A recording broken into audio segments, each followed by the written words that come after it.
நம்ம ஆரம்பிக்கலாம்.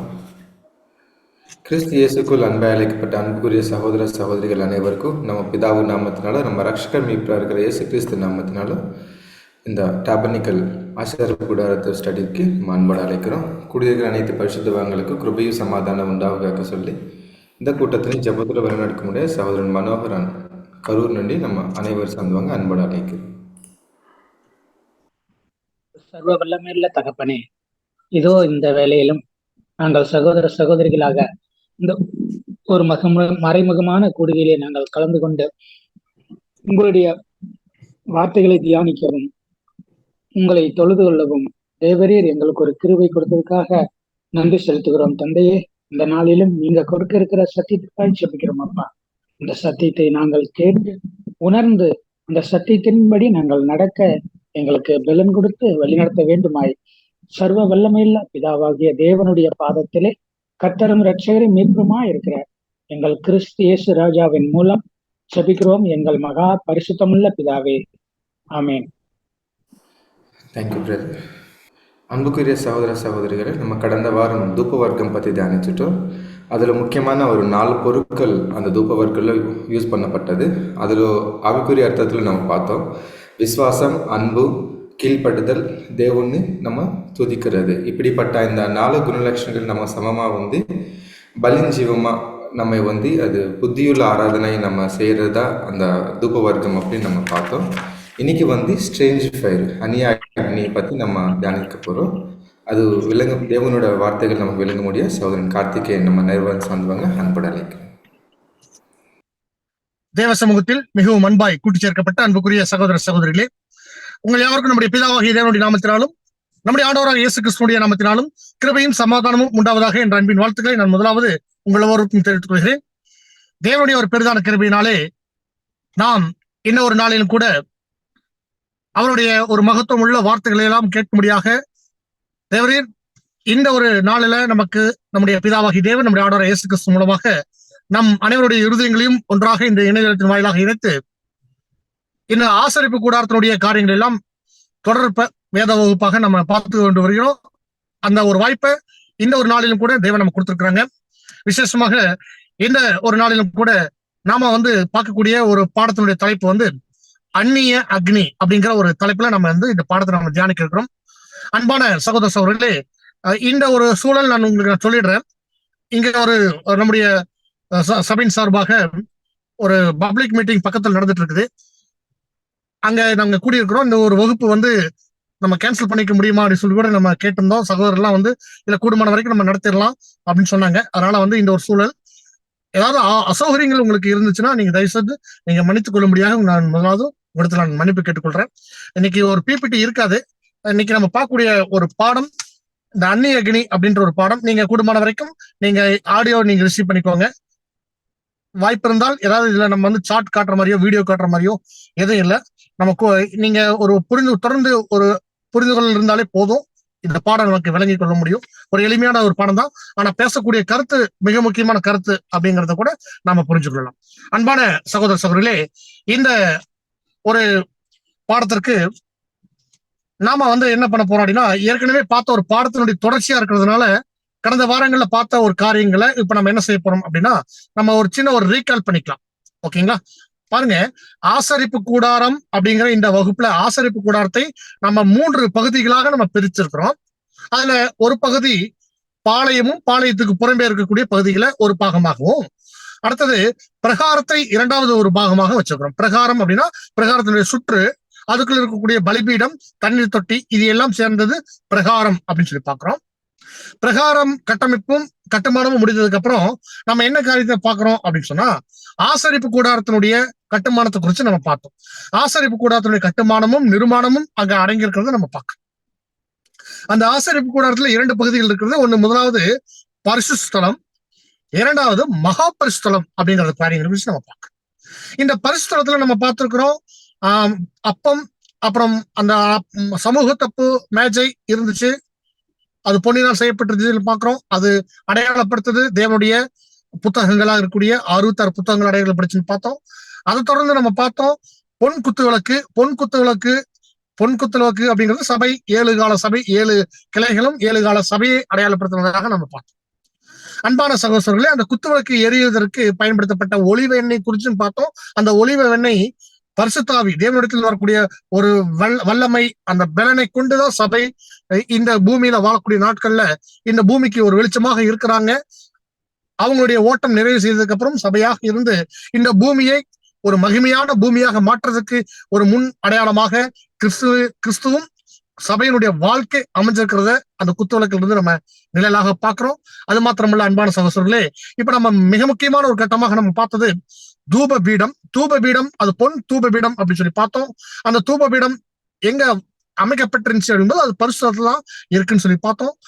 அதுல ரொம்ப முக்கியமான ஒரு கான்ட்ரவர்சியான ஒரு பாயிண்ட் கூட நம்ம பார்த்துக்கிறோம். அதாவது 2 கருத்தும் இருந்துச்சு. யாரு அப்படின்னா பவுல் சொல்லக்கூடிய எபிரேயர்ல சொல்லப்பட்ட அந்த வசனம்.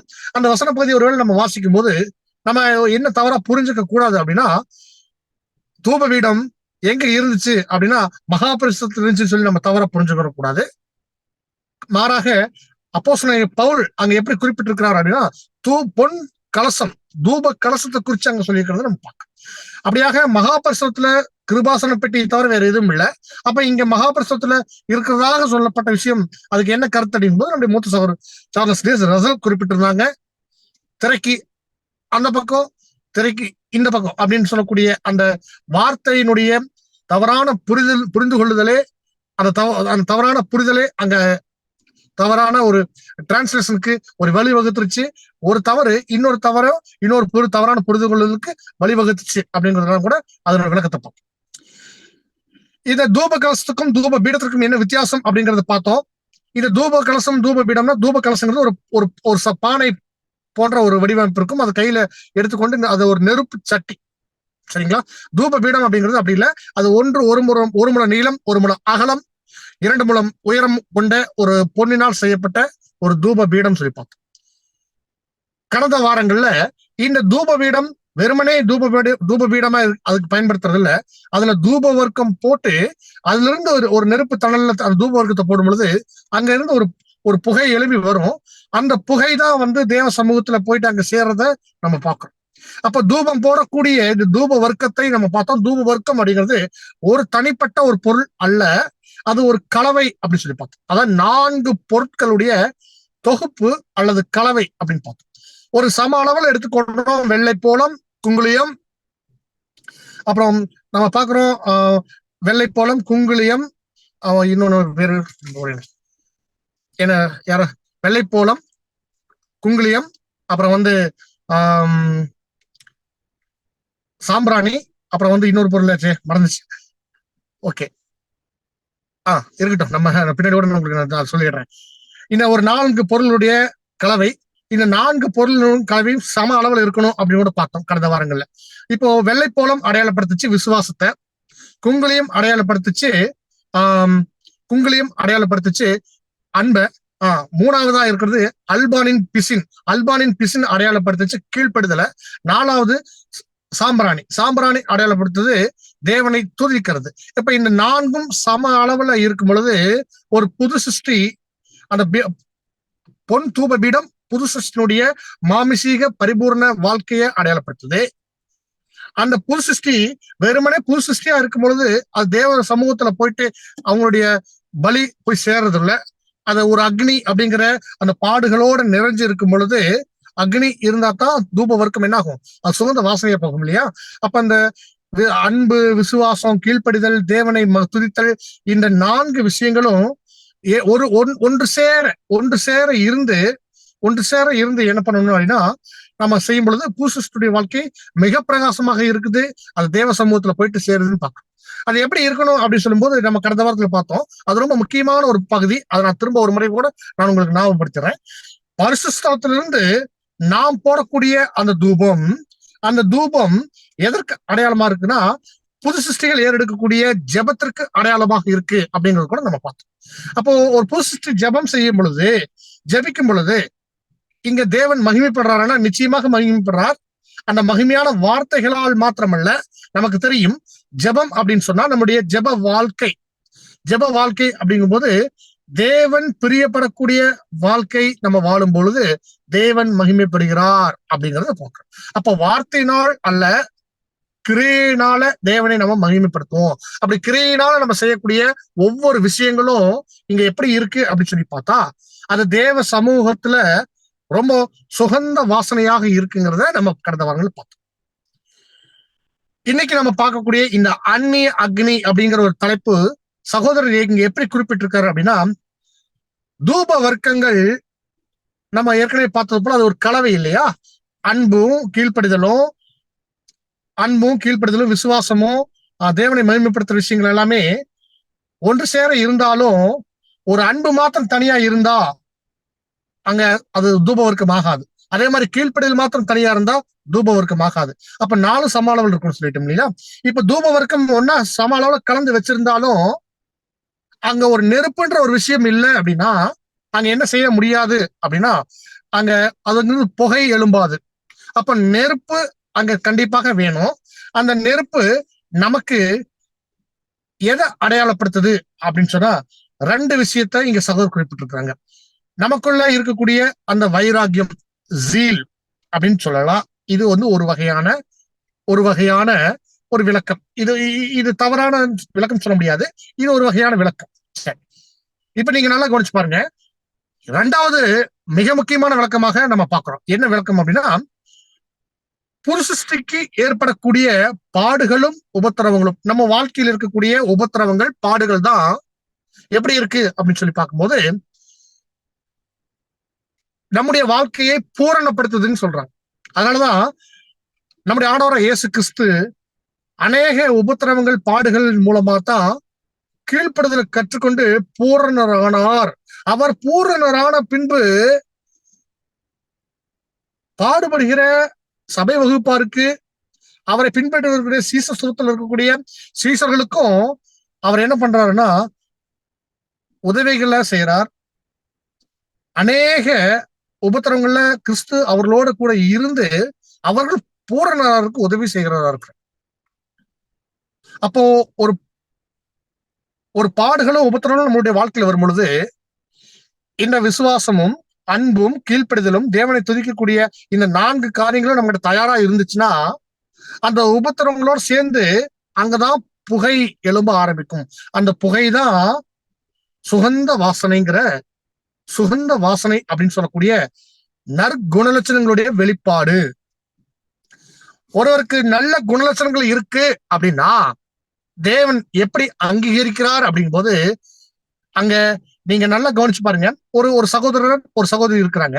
அந்த சகோதரர் ஒரு நல்ல கேரக்டர் காட்டுறாங்க அப்படின்னா அது தேவனுக்கு மாத்திரம்தான் தெரியுமா அப்படின்னா, சில நேரங்கள்ல சபையாரும் அவர்களை நற்சாட்சி கொடுப்பாங்க. நீங்க நல்லா கவனிச்சிருக்கலாம்.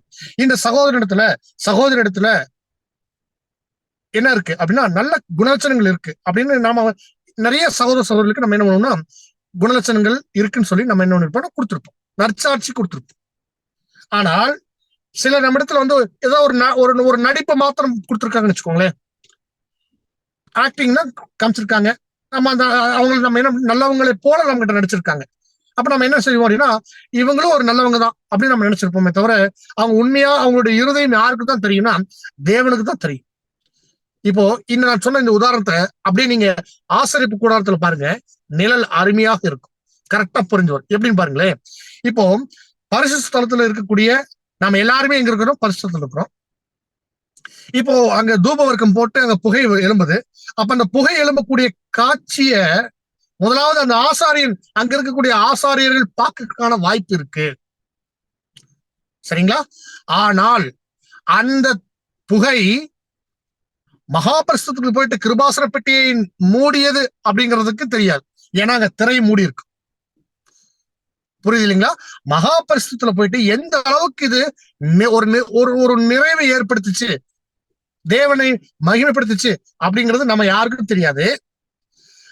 அது அங்க போயிட்டு ரிட்டர்ன் ஆகும் பொழுதுதான் நமக்கு தெரியும். அப்ப தேவன் அங்க ஊர்ஜிதப்படுத்துறார். எப்படி ஊர்ஜிதப்படுத்துறார் அப்படின்னா நம்ம எல்லாருக்கும் தெரியாது. ஒரு சில நேரங்கள்ல நம்முடைய அனுமானமும் தேவனுடைய காரியங்களும் வேறையா வேறுபட்டு நிற்குது. அப்பதான் நம்ம சொல்றோம் நம்முடைய யோசனைகள் வேறு, தேவனுடைய யோசனை வேறு. அப்ப தேவனுடைய யோசனையும் நம்முடைய யோசனை எப்பதான் தெரியும் அப்படின்னா, ஒரு ஒரு ஒருத்தருடைய ஒருத்தருடைய உண்மைத்தன்மை எப்ப தெரியும் அப்படிங்கும்போது அவங்களுடைய மரணம் அங்க வெளிப்படுத்தும். சிலருக்கு தங்களுடைய வாழ்க்கை, இப்ப நான் என்னுடைய வாழ்க்கை எனக்கு தெரியும் இல்லையா, நான் எந்த அளவுக்கு நான் இருக்கிறேன் அப்படின்னு எனக்கு தெரியும். என்னுடைய சுய பரிசோதனை மாத்திரம் இல்ல, என்னுடைய கிருகை நிமித்தமாக நான் எந்த அளவுக்கு உண்மையா இருக்கின்றது எனக்கு தெரியும், தேவனுக்கு தெரியும், எனக்கு தெரியும் இல்லையா. அப்போ ஒரு ஒரு ஆசாரியன் அங்க தூபம் போடும் பொழுது அந்த தூப வர்க்கம் புகையை எழுப்பி அந்த புகை மகாபரிசனத்தை மூடி வெளியேற காட்சிய முதலாவது அவங்க பார்ப்பாங்க. இதுக்கு சாட்சியாக நான் கடந்த வாரமே நான் ஒரு வசனம் சொல்லிடுறேன், அது சொல்லிருந்தா எனக்கு நினைவில்லை, பட் இதெல்லாம் திரும்ப சொல்லிடுறேன். அப்போஸ்தலன் பவுல் சொல்றாங்க, நான் நல்ல போராட்டத்தை போராடினேன்,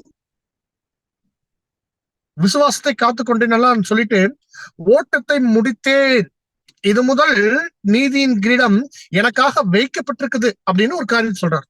இப்ப நீங்க நல்லா கவனிச்சு பாருங்க, அவர் ஓட்டத்தை நிறைவு செய்துட்டார், சரிங்களா, கிரீடத்தை பெற்றுக்கொண்டார் அப்படிங்கறது அவருக்கு எப்படி தெரிஞ்சிச்சு?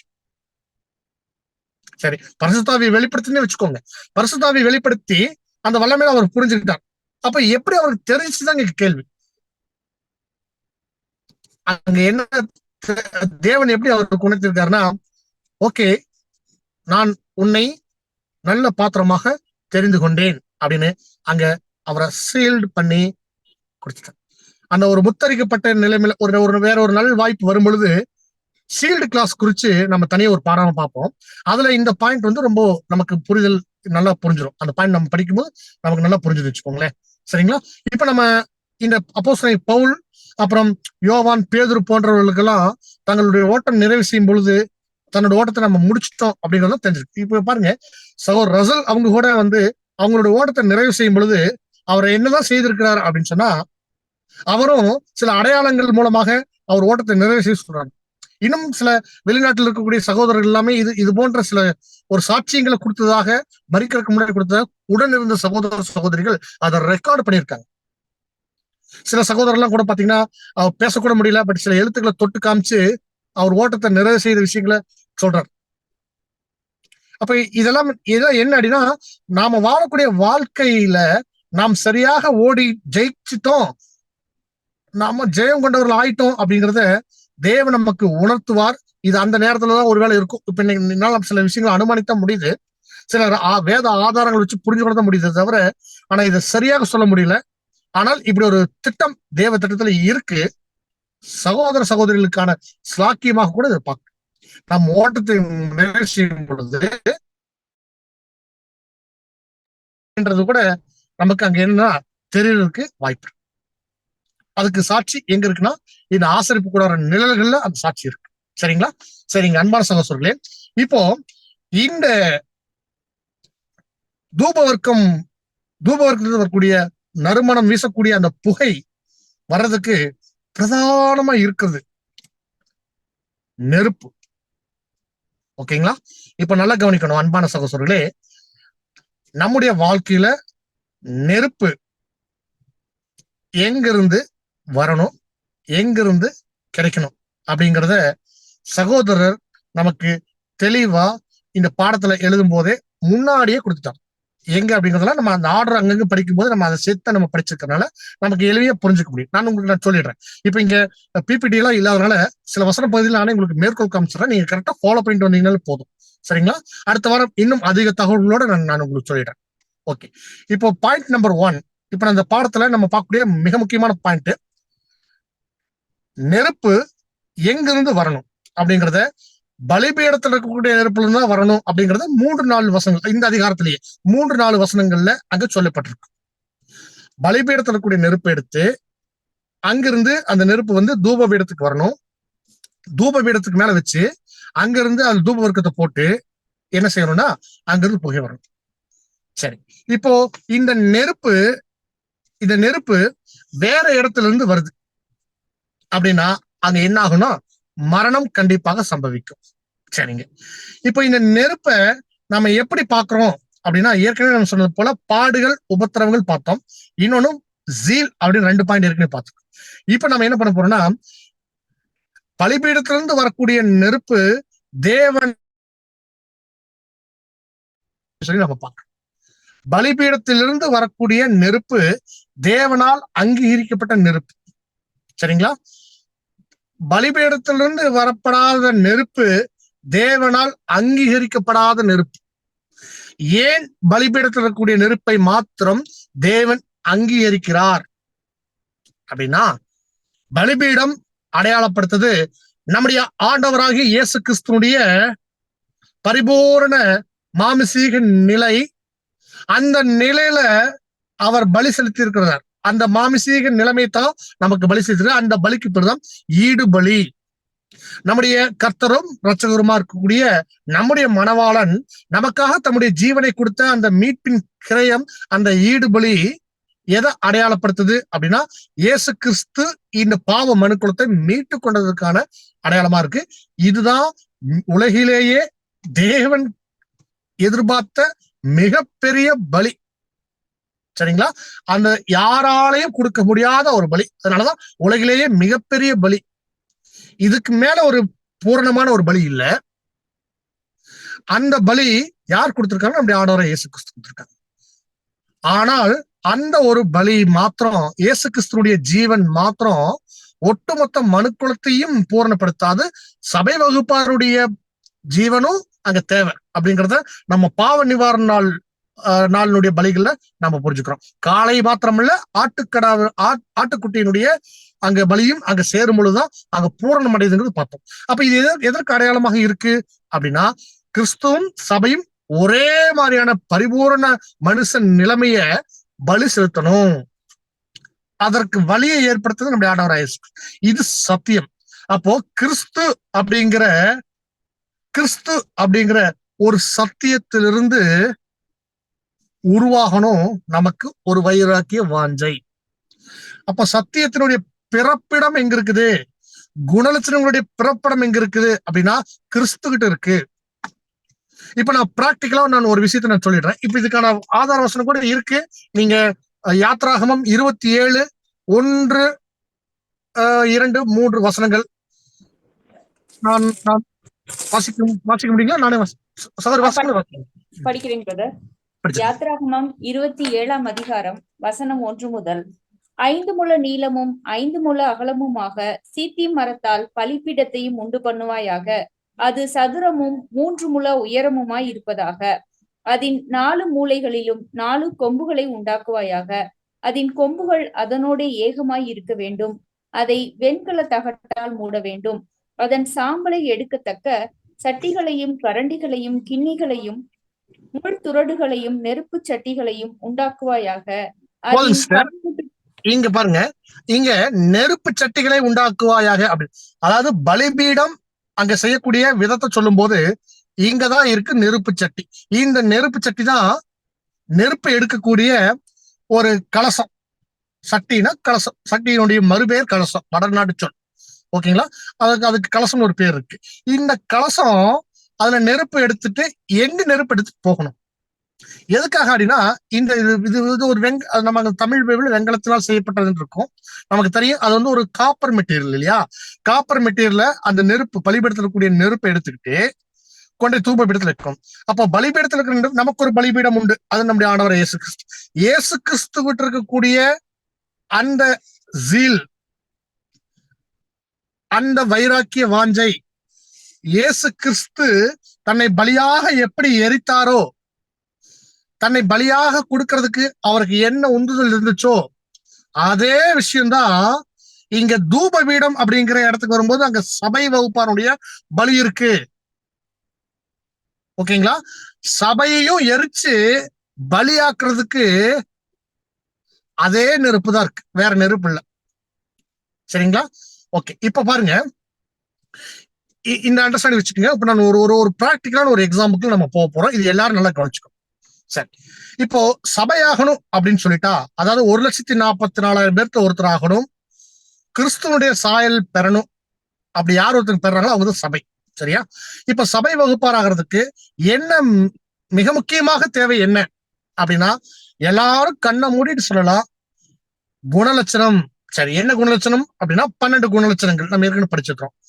ஆவியின் கனிகள் உட்பட இருக்கக்கூடிய 12 குணலட்சணங்கள் இருக்கு. அந்த 12 குணலட்சணங்களையும் நம்ம தேறினவர்களாக இருந்தோம்னா நாம் சபையாக போறோம்.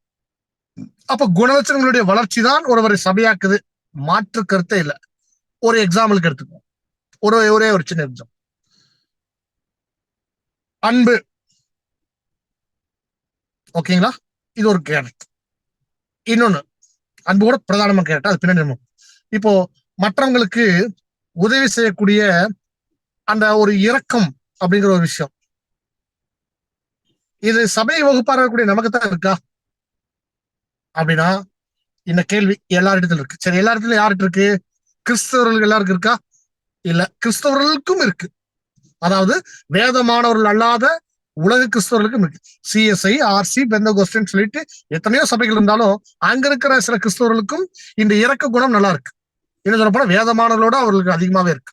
ஒண்ணு, ஒரு பொறுமை, நீடிய பொறுமை அப்படிங்கிற விஷயம் நம்மளை காட்டு வேண்டாம், நம்மளை என்னை காட்டிலும் மற்றவர்களுக்கு இருக்கு.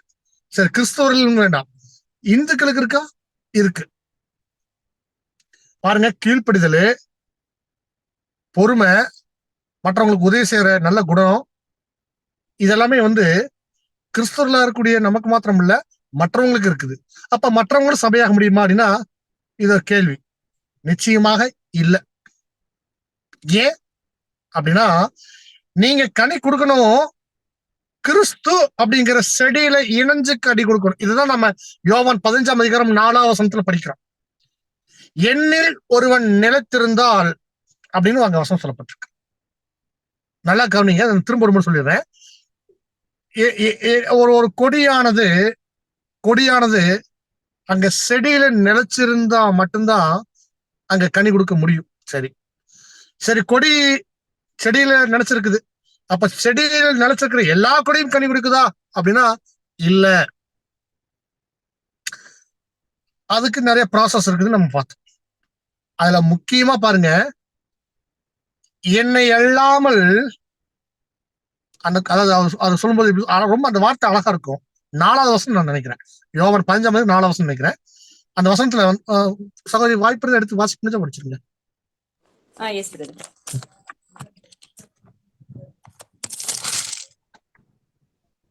யோவான் 15ஆம் அதிகாரம் 2ஆம் வசனம். படிங்க. என்னில் கனி கொடாதிருக்கிற கொடி எதுவோ அதை அவர் அறுத்து போடுகிறார். கனி கொடுக்கிற கொடி எதுவோ அது அதிக கனிகளை கொடுக்கும்படி அதை சுத்தம் பண்ணுகிறார். படிங்க அப்படியே அடுத்து.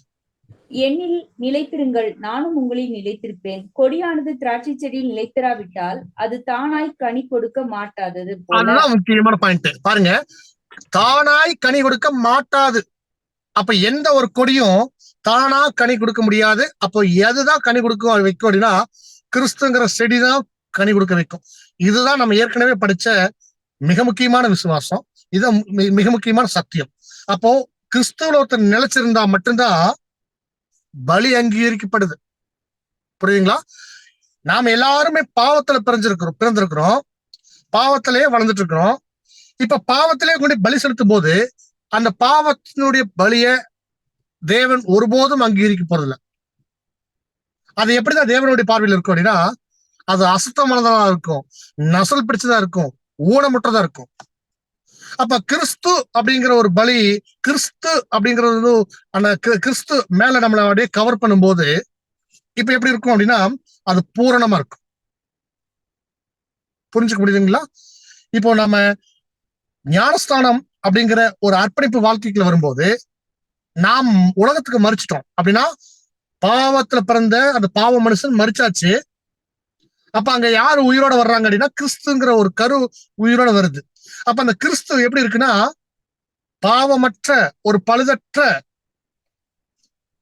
ஒரு ஜீவனாக இருக்கு. அந்த ஜீவனை நாம பலி கொடுக்கும் போது தேவன் அங்கீகரிக்கிறார்.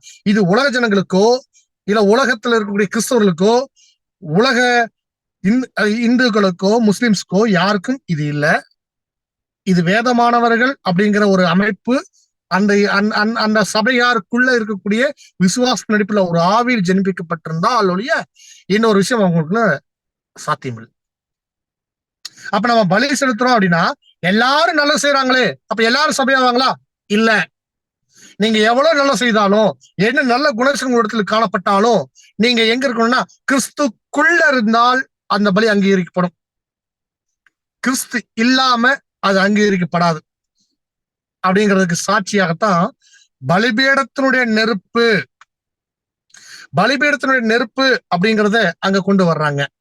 அப்ப பலிபீடம் இல்லாம வேற நெருப்பு அப்படின்னா அது கிறிஸ்து அல்லாதது. அப்ப அது அங்க எப்படி மரணத்தை கொடுக்குது அப்படின்னா அது தேவநீதி அல்ல. தேவநீதி இல்லைன்னா அவங்களுக்குள்ள ஜீவன் இல்லை. ஏன் ஜீவன் இல்லை? அங்க சத்தியத்தும் இல்ல. சத்தியம் இருந்தா ஜீவன் இருக்கு, சத்தியம் இல்லைன்னா ஜீவன் இருக்காது. ஓகேங்களா? அப்ப சத்தியம் எங்க இருக்கு? அது கிறிஸ்துவிட்டு இருக்கு. கிறிஸ்து எங்க இருக்கிறார்? பலிபீடத்தின் நெருப்புல. அந்த பலிபீடத்தின் நெருப்பு எடுக்கிறோம், கொண்டு வர்றோம், இங்க சக்சஸ் ஆகுது.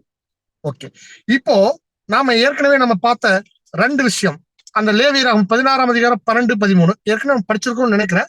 இருந்தாலும் அங்க தேவன் சொல்லியிருக்கிறாங்க, இந்த அந்த சாவு அப்படிங்கிற ஒரு விஷயத்த அங்க சொல்லும்போது எப்படி சொல்றாருன்னா, லேவியராகமம் 16ஆம் அதிகாரம் 12, 13 வாசிங்க. லேவியராகமம் 16ஆம் அதிகாரம் வசனம் 12. கர்த்தருடைய சந்நிதியில் இருக்கும் பலிபீடத்தின் மேலுள்ள நெருப்பு தள்ளலினால் தூப கலசத்தை நிரப்பி பொடியாக்கப்பட்ட சுகந்த தூப வர்க்கத்திலே தன் கைப்பிடிகள் நிறைய எடுத்து திரைக்கு உட்புறமாக கொண்டு வந்து தான் சாகாத படிக்கு தூப மேகமானது சாட்சி பெட்டியின் மேல் இருக்கும் கிருபாசனத்தை மூடத்தக்கதாக கர்த்தருடைய சந்நிதியில் அக்கினியின் மேல் தூப வர்க்கத்தை போட கடவன். இப்ப பாருங்க அன்பான சகோதரர்களே, அங்க சாகாத படிக்கு அப்படின்னு அங்க ஒருவேளை நமக்கு எளிமையா கொடுக்கப்பட்டிருந்தாலும் அங்க சாவு அப்படிங்கிறது எவ்வளவு கொடுமையா இருந்திருக்குன்றத ஒரு சகோதரர் ரெண்டு ஆசாரில் அங்க மறிச்சது நிமித்தமா அங்க ஏற்பட்டிருக்கிற ஒரு விஷயத்த பாருங்க. அந்த காரியத்தை நீங்க படிச்சீங்கன்னா ரொம்ப ரொம்ப வேதனையா இருக்கும். எப்படின்னு பார்க்கும்போது நெருப்பு வெளியிருந்து கொண்டு வந்திருக்கிறாங்க அப்படின்னா, வெளியிருந்து கொண்டு வர்றாங்க அப்படின்னா, நான் சொல்லியிருக்கேன், மோசே சொல்லியிருக்காரு, தேவன் மோசே மூலமா சொல்லியிருக்காரு, தெளிவான ஒரு இன்ஸ்ட்ரக்ஷன் கொடுக்கப்பட்டிருக்கு. வெளியிருந்து நெருப்பு வரக்கூடாது, உள்ள இருந்துதான் வரணும். எங்கிருந்து? பலிபீடத்துல வரணும். அப்ப வெளியிருந்து நெருப்பு கொண்டு வர்றாங்க அப்படின்னா துணிகரமா செஞ்சிருக்கிறாங்க, அது துணிகரமான பாவம் அப்படின்னு சொல்றாங்க. அந்த துணிகரமான பாவம் எதை அடையாளப்படுத்துதுன்னா, இரண்டாம் மரணத்திற்கு வழி நடத்தக்கூடிய குணலட்சணத்தை அடையாளப்படுத்துது. நான் இரண்டாம் மரணம் நான் சொல்ல, துணிகரமான பாவத்தை தொடர்ந்து செய்யறது, துணிகரமான பாவத்திலேயே வீழ்ந்து கிடப்பது அப்படின்னு சொல்லலாம். எழுந்திருக்கிறதுக்கு முயற்சியே செய்யாம அந்த துணிகரமான பாவத்திலேயே விழுந்து கிடப்பதுதான் இரண்டாம் மரணத்துக்கு வழி நடத்துதுன்னு சொல்றேன். அப்ப இங்க ஆசாரியர்கள் அந்த ரெண்டு பேர், ஆரோனுடைய குமாரர்கள் 2 பேர் வச்சுக்கோங்களேன். இப்போ அவங்க இறந்தது கூட இவங்க என்ன பண்ண முடியலன்னா வெளியே வர முடியல, போய் அழுக கூட முடியல. நீங்க பொதுவா அந்த வஸ்திரத்தை கழிச்சு துக்கத்தை காட்டுறதும் அழுகிறதும் கண்ணீர் விட்டு கதறும் இதெல்லாம் நோ சொல்லிட்டாரு மோசே. வந்து அந்த பாடியை என்ன பண்ணுங்க, நீங்க தூரமா எடுத்து போங்க, எடுத்துட்டு போய் அதை அப்படியே கொண்டு போய் அவங்க போட்டிருந்த ட்ரெஸ்ஸோட ஆசாரியனுடைய உடையோட வச்சு தீயோட இறக்கி சொல்லிட்டார். அந்த ஹிஸ்டரி ரொம்ப அருமையா இருக்கும். படிக்கும் போதே நமக்கு ஒரு மிகப்பெரிய ஒரு எச்சரிப்பு கொடுக்கறதா இருக்கும். அப்ப மோசம் என்ன சொல்றாருன்னா, நீ ஆரோன்ட்ட சொல்றாங்க, நீ உன் பையன் தான், போயிட்டு நீ துக்கம் கொண்டாடுறதுக்காக போயிட்டு நீ என்ன பண்ண வேண்டாம், நீ அழுகிறதோ எதுவும் பண்ணக்கூடாது, நீ ஆசிரியப்பு கூட வெளியே போகக்கூடாது அப்படின்னு சொல்லிட்டாரு. இது சம்பவம். ஓகேங்களா? இது நிழலு. இப்ப பொருள் பாருங்க, நாம எல்லாரும் சகோதரர்களா இருக்கிறோம். ஓகேங்களா? நம்ம கூடவே தான் ஊழியம் பண்ணிட்டு இருந்தாங்க. அவர் ஒரு துணிகரமான பாவம் செஞ்சு விழுந்து போகும்போது அந்த சாவுல கூட நம்ம பங்கெடுக்க முடியாத அளவுக்கு ஒண்ணு. இது லிட்டரல் மீனிங். இப்ப நான் சொல்ற ஸ்பிரிச்சுவல் மீனிங். 2 சகோதரர் ஒன்னாவே இருக்காங்க, ஒன்னா ஊழியம் பண்றாங்க, நிறைய விஷயங்கள் பண்றாங்க. ஆனா ஒரு வீழ்ந்து போறார் ஒருத்தர், துணிகரமான பாவம் செஞ்சு. கூட இருக்கிறவர்னால தேவநீதியை விட்டு அந்த இடத்துல வந்து என்ன பண்ண முடியல அப்படின்னா, அவரை அங்க காப்பாத்த கூட முடியாத ஒரு சூழ்நிலை அங்க ஏற்படுது. இப்ப இது என்ன செஞ்சிருக்கா வேணும் அப்படின்ற மாதிரி அங்க கூட சில ஒரு டிஸ்கஷன் கூட இங்க கொடுக்குறாங்க. அந்த இடத்துல அந்நிய அக்னி ஒருத்தர் கொண்டு வர்றாரு அப்படின்னா என்ன செய்ய முடியாதாமா, இந்த அக்னி, இந்த நெருப்பு பலிபீடத்துல இருந்து வந்துச்சா இல்ல வெளியிருந்து வந்துச்சா அப்படின்னு கண்டுபிடிக்கக்கூடிய ஒரு நிதானிக்கக்கூடிய ஒரு விஷயம் பக்கத்துல இருக்கிறதுனால பார்க்க முடியாது. அது நெருப்பு தான், இது நெருப்பு தான், போட்டா புகை வரும்ல அப்படின்ற மாதிரிதான் அவங்களுடைய சூழ்நிலை இருந்திருக்காங்க. சரிங்களா? சரி, இப்போ இந்த அந்நிய அக்னிய சகோதரர் ஒரு ரீபிரிண்ட் ஆர்டிகிள்ல ராங் டாக்டரின்ஸ் அப்படின்னு ஒரு ஒரு பாயிண்ட் கொடுத்திருக்காரு. அது ஒரு ரொம்ப டீட்டெயிலா அறிமுகம் கொடுத்திருக்காரு. அந்நிய அக்னிய ராங் டாக்டரின்ஸ் அப்படின்னு சொல்றாரு. இங்க தவறான போதனைகள் சொல்லலாம், இல்ல கள்ள உபதேசங்கள் அப்படிங்களா, இல்ல மாறுபாடான உபதேசங்கள் அப்படின்னு சொல்லலாம். இதெல்லாமே சேர்ந்து ராங் டாக்டரின்ஸ் ஒரு வார்த்தைக்குள்ள அடங்கிடும். சரி, இப்ப பாருங்க, நீங்க எப்படி வேணா வச்சுக்கலாம். ஏன்னா சத்தியம், கிருபையும் சத்தியமும் யார்கிட்ட இருந்து வந்துச்சுன்னா அவருங்கிறது கிறிஸ்துவிட்ட இருந்துதான் நமக்கு கிருபை சத்தியம் எல்லாம் வந்துச்சு. முக்கியமா நம்ம சத்தியத்தை பத்தி பேசணும்னாலும் சத்தியத்தை வச்சுக்கோம். அப்போ சத்தியம் அப்படின்னா யார் மூலமா தான் வந்திருக்கணும்னா கிறிஸ்து மூலமா தான் வந்திருக்கணும். ஓகேங்களா? அப்ப கிறிஸ்து மூலமா வராத எந்த ஒரு வார்த்தையும் அது சத்தியம் அல்ல. Point number 1. இப்ப பாயிண்ட் நம்பர் 2, இங்க என்ன சொல்லப்பட்டிருக்குது அப்படின்னா, கிறிஸ்து அங்கீகரிக்காத விஷயங்கள் அப்படின்னு அடுத்து சொல்றாங்க. கிறிஸ்து அங்கீகரிக்காத விஷயங்கள், அதுவும் மாறுபாடான உபதேசம் அல்லது ராங் டாக்டரின்ஸ். நம்ம என்ன வார்த்தை சொல்லலாம்? கிறிஸ்து நமக்கு போதிக்காத விஷயங்கள், இது எல்லாமே எப்படி இருக்காம ராங் டாக்டரின்ஸ்ங்கிற வார்த்தைக்குள்ள அடங்குது. அடுத்தது பாருங்க, இந்த அந்த அந்த ஆர்டிகிள் சகோதரர் சொல்லும்போது எப்படி சொல்றாங்கன்னா, இந்த அந்நிய அக்னி கொண்டு வந்து மறிச்சதும் அந்த அந்நிய அக்னியும் எதுக்கு அடையாளமா இருக்குன்னா, ஒரு பாவத்துல விழுந்து கிடந்த ஒரு நிலைமைய அடையாளப்படுத்துது, துணிகரமான பாவத்தை செய்த சகோதரர்களை அடையாளப்படுத்துது அப்படின்னு நாங்க சொல்றேன். அப்ப துணிகரமான பாவத்தை செய்ததும் அப்படி ஆள் இருப்பாங்களா அப்படின்னா கண்டிப்பாக இருக்கிறாங்க. இதுல எப்படி அவங்க ஒரு வஞ்சனையில ஏற்பட்டிருக்க வேண்டுமா அப்படின்னா நிச்சயமாக இருக்கலாம். அங்க ஒரு வஞ்சனையும் செயல்பட்டு. எப்படிப்பட்ட வஞ்சனை இருக்கலாம் அப்படின்னா, இப்ப நான் ஒரு விஷயம் சொல்லிடுறேன். எப்படி இருக்கும் அப்படின் போது, இந்த கடைசி காலங்கள்ல, கடைசி நாட்கள்ல நமக்கு வஞ்சனைகள் நம்மளை சுத்தி நிறைய இருக்கு.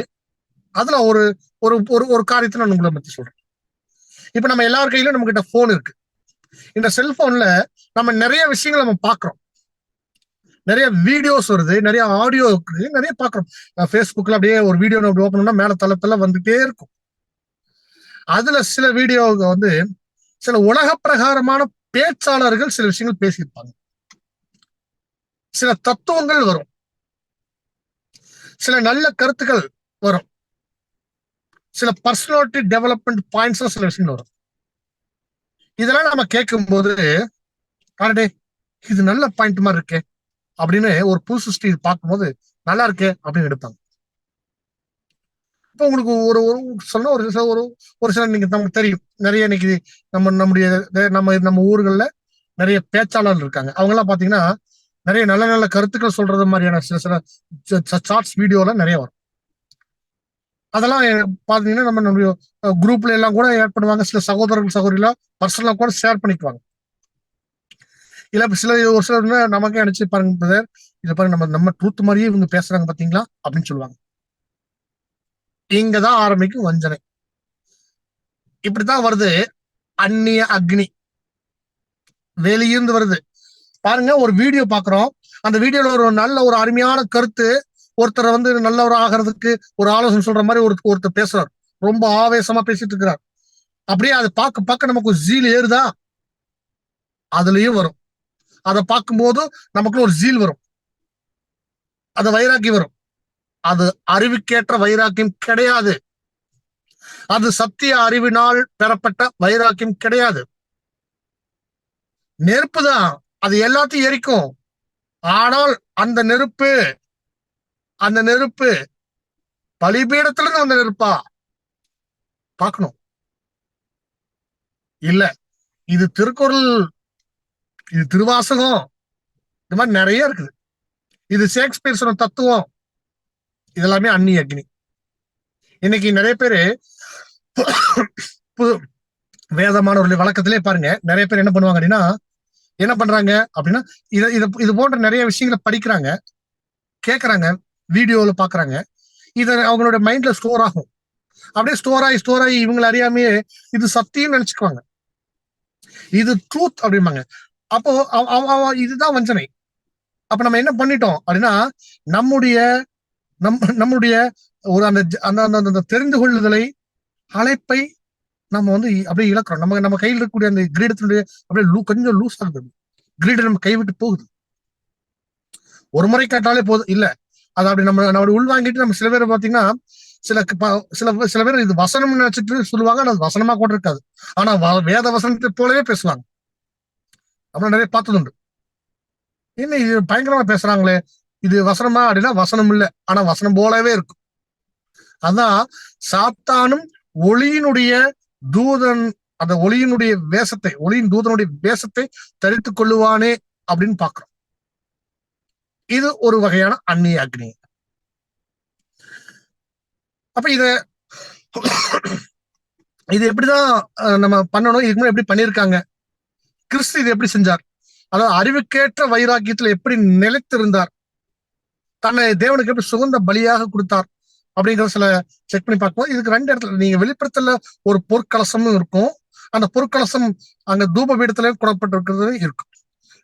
8ஆம் அதிகாரம் வாசிங்க சகோதரி, 8ஆம் அதிகாரம் நினைக்கிறேன். 8ஆம் அதிகாரம் 1 முதல். அவர் 7ஆம் முத்திரையை உடைத்த போது பரலோகத்தில் ஏறக்குறைய அரை மணி நேரமளவும் அமைதல் உண்டாயிற்று. பின்பு தேவனுக்கு முன்பாக நிற்கிற 7 தூதர்களையும் கண்டேன். அவர்களுக்கு 7 எக்காலங்கள் கொடுக்கப்பட்டது. வேறொரு தூதனும் வந்து தூபம் காட்டும் பொற்கலசத்தை பிடித்து பலிபீடத்தின் படியிலே. அன்புக்குரிய சகோதரர்களே, எல்லாரும் நல்லா கவனிங்க. சகோதரி வாசிக்கும் போது நீங்க அந்த வசனத்தை நோட் பண்ணிருங்க. ஏன்னா நம்ம ப்ரொஜெக்ட்ல ஸ்கிரீன் காட்டலங்கிறனால நீங்க கொஞ்சம் கவனக்குறையா இருந்துட வேண்டாம். இது ரொம்ப முக்கியமான பாகம். பாருங்க, இது என்ன, இதனுடைய பேக்ரவுண்ட் நான் சொல்லிடுறேன். அதாவது 7 முத்திரை இருக்கு இல்லையா, அதுல 7ஆம் முத்திரை உடைச்ச உடனே அதுக்கப்புறம் ஒரு சம்பவம் நடக்குது. அதாவது முத்திரைக்கும் எக்காலத்திற்கும் நடுவுல ஒன்னு எக்காலம் மூதப்படல, முத்திரை அங்க 7வது முத்திரை அந்த சீல் பிரிச்சோடனே அங்க ஒரு விஷயம் நடக்குது. ஒரு தூதன் வர்றாரு, ஓகேங்களா. ஒரு தூதன் வந்து என்ன பண்றாருன்னா, அவர் கையில ஒரு தூப கலசத்தோட வர்றாரு. அந்த தூப கலசம் பொன்னினால் செய்யப்பட்டிருக்கு. நம்ம இதுக்கு முன்னாடி நம்ம பார்த்தது எல்லாமே வந்து எதனால் செய்யப்பட்டிருக்குது அப்படின்னா, அது பிராஸ், ஏன்னா பலிபீடத்துல இருந்து வரக்கூடியது இல்லையா. இப்ப இது வந்து தூப கலசம் எங்கன்னா பொன்னினால் செய்யப்பட்டிருக்கு, ஓகேங்களா. அந்த தூப கலசத்து அவர் தூப வர்க்கம் போட்டு தூப வர்க்கத்தினால என்ன பண்றாருன்னா தேவனை மகிமைப்படுத்துற மாதிரியான ஒரு காட்சி இங்க தரிசனத்தில் பார்க்கிறார். அது இங்க பதிவு செய்யப்பட்டிருக்கு. இதைத்தான் இப்ப சகோதரி வாசிக்கிறாங்க. சகோதரி வாசிங்க 3ஆம் வசனத்தில் வாசி. வேறொரு தூதனும் வந்து தூபம் காட்டும் பொற்கலசத்தை பிடித்து பலிபீடத்தின் படியிலே நின்றான். சிங்காசனத்திற்கு முன்பாக இருந்த பொற்பீடத்தின் மேல் சகல பரிசுத்தவான்களுடைய ஜபங்களோடும் செலுத்தும்படி மிகுந்த தூப வர்க்கம் அவனுக்கு கொடுக்கப்பட்டது. அப்படியே வாசிங்க தொடர்ந்து 4 வருஷம். அப்படியே பரிசுத்தவான்களுடைய ஜபங்களோடும் செலுத்தப்பட்ட தூப வர்க்கத்தின் புகையானது தூதனுடைய கையிலிருந்து தேவனுக்கு முன்பாக எழும்பிற்று. பின்பு அந்த தூதன் தூப கலசத்தை எடுத்து அதை பலிபீடத்து நெருப்பினாலே நிரப்பி பூமியிலே கொட்டினான். உடனே சத்தங்களும் இடி முழக்கங்களும் மின்னல்களும் பூமி அதிர்ச்சியும் உண்டாயின. அப்பொழுது 7 எக்காலங்களையுடைய 7 தூதர்கள் போதுங்க.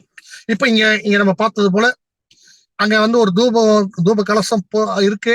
அதுல தூபவர்க்கம் நிரப்பி அந்த அக்னி பலிபீடத்தினுடைய நெருப்பு எடுத்து தூபவர்க்கம் போட்டு போடுறாங்க அப்படின்னு இங்க வந்து சொல்லப்படுது. அந்த புகையானது தூதனுடைய கையிலிருந்து தேவனுக்கு முன்பாக எழும்பிற்று அப்படின்றது.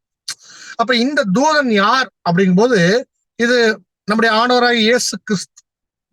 அப்ப இயேசு கிறிஸ்து அங்க செய்தத இங்க எப்படி சொல்றாங்க அப்படின்னா, இது நம்ம எப்படி இயேசு கிறிஸ்துன்னு சொல்றோம் அப்படிங்கும் போது நம்ம நிறைய அந்த தூதன் யாருன்னா 1ஆம் வசனத்துல நம்ம பார்க்கிறோம். 1ஆம் அதிகாரத்திலேயே அந்த முதல் 2-3 வசனங்கள்ல படிக்கும் போது அது நம்முடைய ஆண்டவராக இயேசு கிறிஸ்துன்னு நமக்கு நல்லா புரிஞ்சுது. அப்ப கிறிஸ்துவும் தன்னை அங்க எப்படி இருக்காருன்னா சுகந்த வாசனையாக பலியாக கொடுத்துருக்காரு. அவரும் இப்படித்தான் கொடுத்துருக்காரு. அப்படின்னா பலிபீடமும் அவர்தான், பலியும் அவர்தான், அதுல இருந்த நெருப்பும் அவர்கிட்ட இருந்த இயேசு கிறிஸ்து இருந்த ஒரு வைராக்கிய வாஞ்சையை காட்டுறதும் அன்பான சகோதரர்களே, கிறிஸ்து தான் இங்க பல பரிணாமங்கள்ல இருந்து பண்ணியிருக்கிறது நம்ம ஏற்கனவே நம்ம பார்த்த ஒரு விஷயங்கள் தான். அப்ப இங்க இதே மாதிரியே வெளிப்படுத்தல் 5ஆம் அதிகாரத்துல பாத்தீங்கன்னா அங்கேயும் ஒரு பொற்கலசம் இருக்கும். அந்த பொற்கலசத்துல வந்து பலிபீட நெருப்பு இருக்கும். அந்த பலிபீட நெருப்பு வச்சு தூபவர்க்கம் போடப்பட்டிருக்கும். அதுவும் தேவ சமூகத்துக்கு போயிருக்கும் தூபமா. அப்ப அங்க அங்க அங்க சொல்லப்பட்டிருக்கிற 5ஆம் அதிகாரம் சொல்லப்பட்டது யாரு அப்படின்னா, அங்க 24 மூப்பர்கள் சொல்லப்பட்டிருக்கும். 5ஆம் அதிகாரம் 8வது வசனம் வாசிங்க சகோதரி. வெளிப்படுத்தல் 5ஆம் அதிகாரம் 8வது வசனம். அந்த புஸ்தகத்தை அவர் வாங்கின போது அந்த 4 ஜீவன்களும் 24 மூப்பர்களும் தங்கள் தங்கள் சுரமண்டலங்களையும் பரிசுத்தவான்களுடைய ஜபங்களாகிய தூப வர்க்கத்தால் நிறைந்த பொற்கலசங்களையும் பிடித்துக்கொண்டு ஆட்டுக்குட்டியானவருக்கு முன்பாக வணக்கமாய் விழுந்து.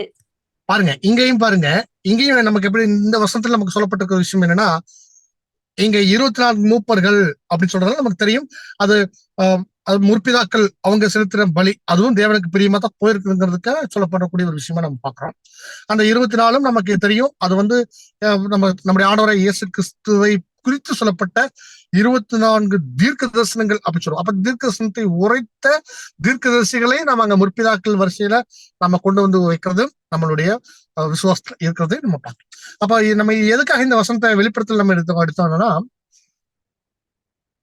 முற்பிதாக்களும் அவங்களோட வரிசையில எப்படிதான் பண்ணியிருக்காங்கன்னா, தேவனுக்கு உகந்த பலி செலுத்தும் போது கிறிஸ்துவை சார்ந்து பண்ணியிருக்காங்க. அவங்க கிறிஸ்துவை அறியாதவர்கள் எப்படி பண்ணியிருக்காங்க அப்படின்னா, தேவன் சொன்ன விஷயத்த செய்தாலே, நியாயப்பிரமாணத்திற்கு கீழ்ப்படிந்து சில விஷயம் செய்தாலே அது கிறிஸ்துவுக்கு கீழ்ப்படிந்ததாக தேவன் அங்க எடுத்துக்கொள்றார். எப்படி தேவனுக்கும் மனுஷருக்கும் மத்தியஸ்தராக மோசே இருந்தாங்களோ, மோசே அப்படின்னாலே ஒரு நியாயப்பிரமாணத்தை உண்டாக்கி கொடுத்தவர் தேவன். தேவன் மோசே மூலமாக நியாயப்பிரமாணத்தை கொடுத்தார். அப்ப மோசேவின் நியாயப்பிரமாணம்னு வார்த்தை இருக்கு. அப்ப மோசேதான் இங்க நம்ம இயேசு கிறிஸ்துக்கு நிழல் இல்லையா? அதே மாதிரி இங்க சுவிசேஷத்துல வரும்பொழுது தேவனுக்கும் இங்க மனுஷருக்கும் மத்தியஸ்தராக நம்முடைய ஆண்டவராகிய இயேசு கிறிஸ்து. அப்ப இவங்க எல்லாமே என்ன பண்றாங்கன்னா, ஒரு கீழ்ப்படிதல் மூலமாக நீதியை நிறைவேற்றிட்டு இருக்கிறாங்க. அப்படி நீதியை நிறைவேற்றும் போது அங்க எல்லா விஷயங்களும் தீர்ந்துருது. அவங்களுடைய பலி அங்கீகரிக்கப்படுது.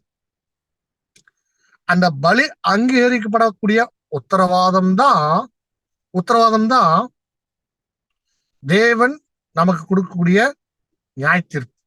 நீங்க சபையாட்டீங்க, இல்ல நீங்க சபை வாய்ப்பு இழந்துட்டீங்க அப்படிங்கறதெல்லாம் தேவன் கொடுக்கிற ஒரு ஜட்ஜ்மெண்ட் இல்லையா? அது இப்படித்தான் நம்மளுடைய கிரியை மூலமாக வெளிப்படுது. புரிஞ்சு. அடுத்தது ஒரு அன்பான சகோதரர்களே, ஒரு விஷயத்த நான் இங்க சொல்லிடுறேன். இப்ப தேவனுக்கு எப்படி தெரியும் அப்படின்னாலும் நம்ம சொல்ல முடியாது. தேவனுக்கு தெரியாத விஷயம் எதுவுமே இல்லை. இப்ப நெருப்பு நீங்க கொண்டு வர்றீங்க, அங்க பாருங்க, அந்த அன்னி அக்னி கொண்டு வந்து இறந்த 2 பேர்த்த எடுத்துக்கோங்க. நெருப்பு பலிபீடத்துல வராம வெளியிருந்து நெருப்பு வரும்போதே அவங்க பரிசுத்தத்துக்குள்ள உள்ள என்ட்ராருக்கு முன்னாடியே ஒரு அக்னி வந்து பச்சித்து அவர்கள் இறந்ததாக அந்த வேதவசனம் இருக்கு. நீங்க பழைய ஏற்பாட்டுல வாசிச்சா அதான் இருக்கும். யாத்ராமத்துல நம்ம அதான் படிப்போம். ஒரு அக்னி அக்னினா அங்க அக்னி சொல்லப்பட்டிருக்கும். ஆக்சுவலா வந்து அது நம்ம சகோதரர் ரொம்ப தெளிவா அங்க எழுதுறாங்க குறிப்புல. எப்படி அப்படின்னா, அது ஒரு மின்னல் தாக்கி இறந்திருக்கிறாங்க. ஒரு லைட்னிங் ஆக்சிடென்ட் அப்படின்னு சொல்றாங்க. ஒரு ஒரு ஒரு ஃபிராக்ஷன் ஆஃப் செகண்ட்ல மின்னல் வரும். மின்னல் தாக்கி 2 பேர் பலி. எங்க அப்படின்னா அங்க ஆசரிப்பு கூடாரத்துக்குள்ள. அப்ப இங்க நமக்கு தெரியும் மின்னல் எதை அடையாளப்படுத்துது அப்படின்னா, அது லைட்னிங், மோஸ்ட் பவர்ஃபுல் லைட்னிங், மனுஷனால தாங்கிக் கொள்ள முடியாத வெளிச்சம் அப்படின்னா அது தேவனிடத்திலிருந்து வர்றது இல்லையா? அப்ப தேவனிடத்திலிருந்து வர்றது நம்ம பாக்குறோம். நம்ம 2ஆம் வரை பார்த்த சப்ஜெக்டோட நம்ம படிப்போம். மின்னல் கிழக்குல தோன்றி மேற்கு வரைக்கும் வருது போல அப்படின்னா அது வந்து சூரியன், ஒரு வெளிச்சத்தை, அங்க லைட்னிங் அப்படின்னு சூரியன். ஆனா இங்க ஒரு மின்னல் தாக்கி ஒருத்தர் இறந்தா எப்படி இருக்குமோ அந்த மாதிரியான ஒரு ஆக்சிடென்ட் தான். அங்க வந்து நெருப்பு வந்து பச்சிட்டுனா அவங்க தீ வச்சு எரிச்சிட்டாங்க அப்படின்னு நம்ம புரிஞ்சுக்க கூடாது. தமிழ் பைபிள் அப்படித்தான் இருக்கும். வானத்துல நெருப்பு வந்து அவங்கள மேல பட்டு அப்படியே தீ பிடிச்சி அப்படியே உருண்டு அப்படி இறந்த மாதிரி இல்ல. மின்னல் அப்படி அடிச்சோடனே அந்த லைட்னிங் ஆக்சிடென்ட் தான்.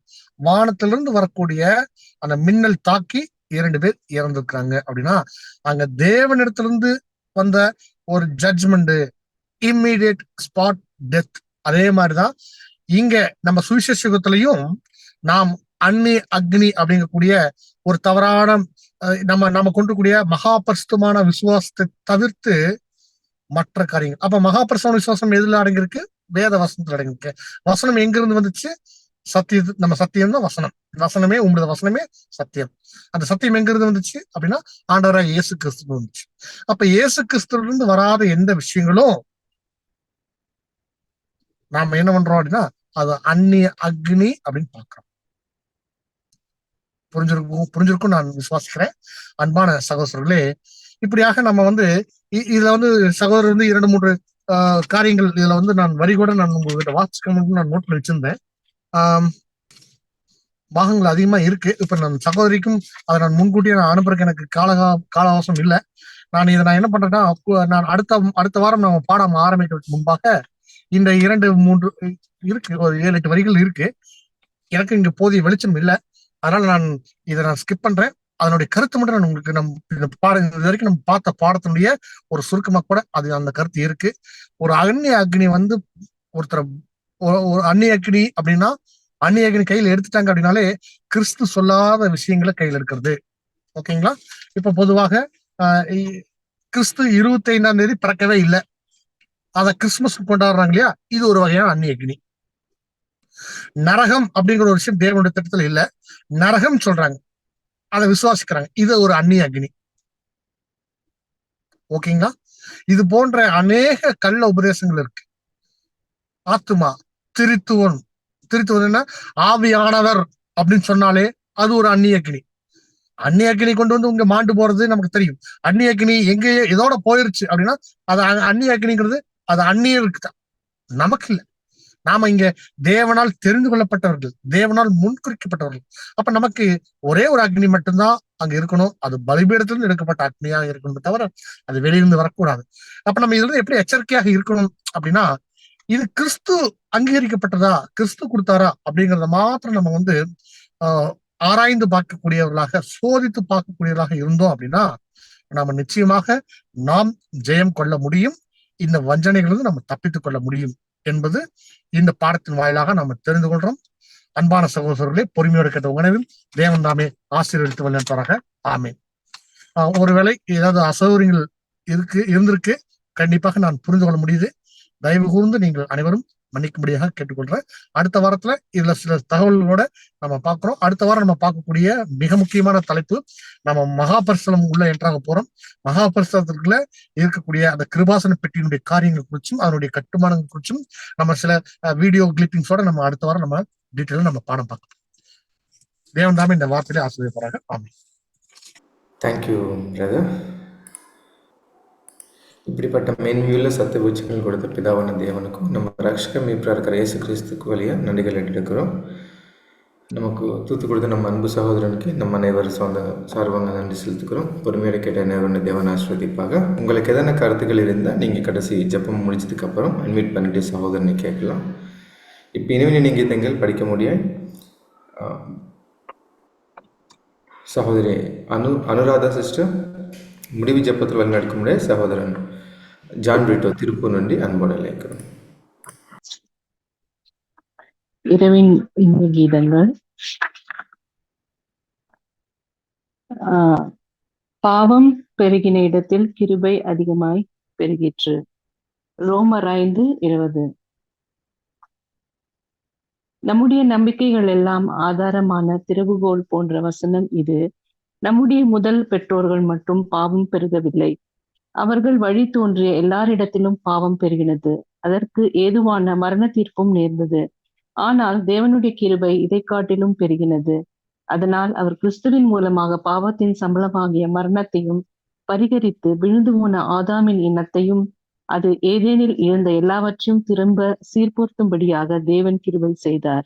அதற்கு மேலாக தேவ கிருபை பெருகினது. இந்த உலக பாவங்களில் இருந்து ஒரு சிறிய கூட்டத்தை தமக்கென தெரிந்து கொண்டு கிறிஸ்துவுக்கு மனவாட்டி ஆகும்படியும் உடன் சுதந்திரமாய் இருக்கும்படியும் தேவன் கிருபை செய்தார். பாவ மாம்ச சாயலை உடையவர்களும் தெய்வீக கனமகிமை பெறும்படியாகவும் கிறிஸ்துவுக்கு ஒப்பாய் இருக்கும்படியாகவும் கிருபை செய்தார். தூதர்கள், அதிகாரங்கள், வல்லமைகள், பெயரிடப்பட்டிருக்கிற எல்லாவற்றுக்கும் மேலாக இவர்களை உயர்த்துவேன் என்று சொல்லிய தேவன் வாக்கு மாறாதவர். பாவிகளாகிய நம்மை இவ்வளவு மேலான சிலாக்கிய பாக்கியத்திற்கு அழைத்த தேவனுடைய கிருபை எவ்வளவு பெரியது. நாம் எவ்வளவாய் பாவத்தில் இருந்தவர்கள் இப்பொழுதோ அவருடைய குமாரனுக்குள் இணைக்கப்பட்டவர்களாய் இருக்க போகிற நிலைமைக்காக எப்பொழுதும் பிதாவாகிய தேவனை ஸ்தோத்தரிக்க வேண்டும். நம்முடைய சொல்லிலும் செயலிலும் எல்லாவற்றிலும் நாம் தேவனுக்கு நன்றி பாராட்டுகிறவர்களாய் இருக்க தவறக்கூடாது. ஏனெனில் அவர் நம்ம இருளிலிருந்து தம்முடைய ஆச்சரியமான ஒளியினிடத்திற்கு வர வைத்திருக்கிறார்.